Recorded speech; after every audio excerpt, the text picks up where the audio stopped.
item that I want to talk to you about today is planning for the exam. And I hear from a lot of Promise scholars that really in high school, they either never needed to apply study skills or never needed to prepare for tests in the in-depth way that college requires.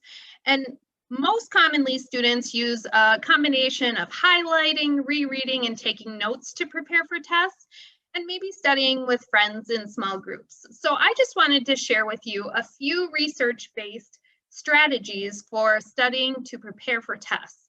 So one of the ways that you can prepare is by questioning everything during a presentation. I'm not saying doing that out loud while your professor is providing information necessarily, but channel that inner child and make sure that you know the who, what, where, when, why. And if you don't know those things about the material that you're supposed to be learning, try to find out those things. So be curious, just kind of let that natural curiosity that you have help you to learn more about material.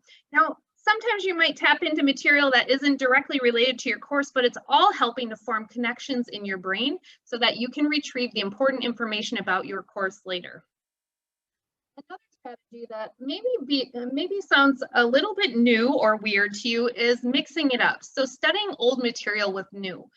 One of the ways that you can do this as a student is by taking material from former tests or former chapters that you've read and mixing it up with the current material you're supposed to be studying for your exam. And even though that sounds like more work, what it helps your brain to do is form connections so that you can retrieve information for longer periods of time. Basically, it stores that information for the long term, and it helps your brain to organize material and really create a better foundation of the material that you're learning.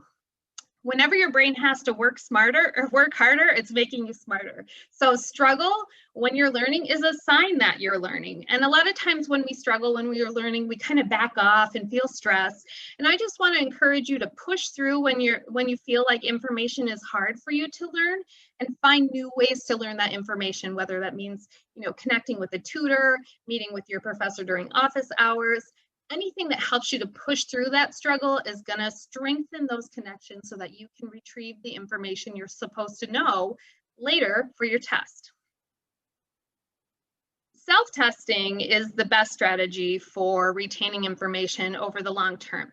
And whether that self-testing is you writing yourself a test or using Quizlet or using chapter reviews in a physical textbook, anything like that helps. And so it might be that you create a test and you and your friend quiz each other, or it might be that you use flashcards as your own version of a test. All of those are really good ways to self-test.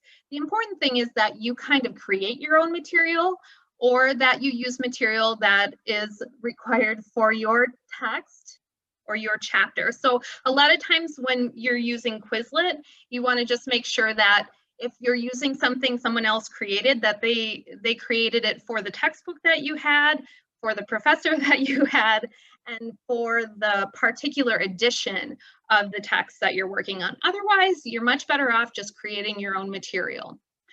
Finally, the last study strategy that is research-based that works the best is to study every single subject every day.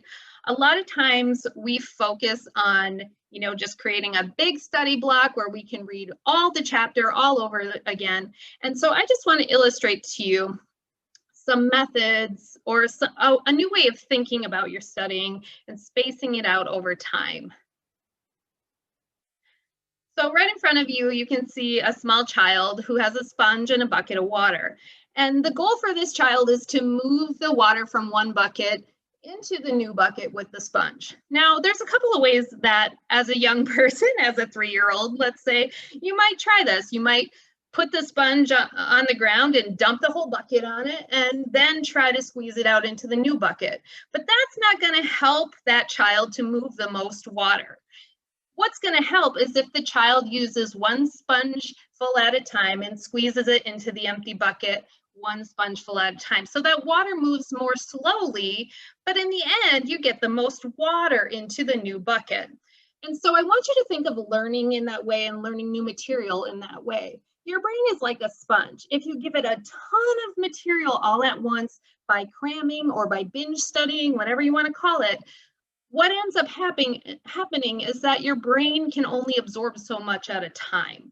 And so what I would recommend is to set up a study schedule for final exams. Start that study schedule now, or start it a couple of weeks before final exams start, and just try to do little chunks at a time, maybe at the most 45 minutes with a 15-minute break, so that you can absorb smaller amounts of information over a longer period of time, rather than stressing your brain out, because our brains don't like to learn when they're stressed out. Our brains actually prefer to feel relaxed and happy, and they learn better in those situations.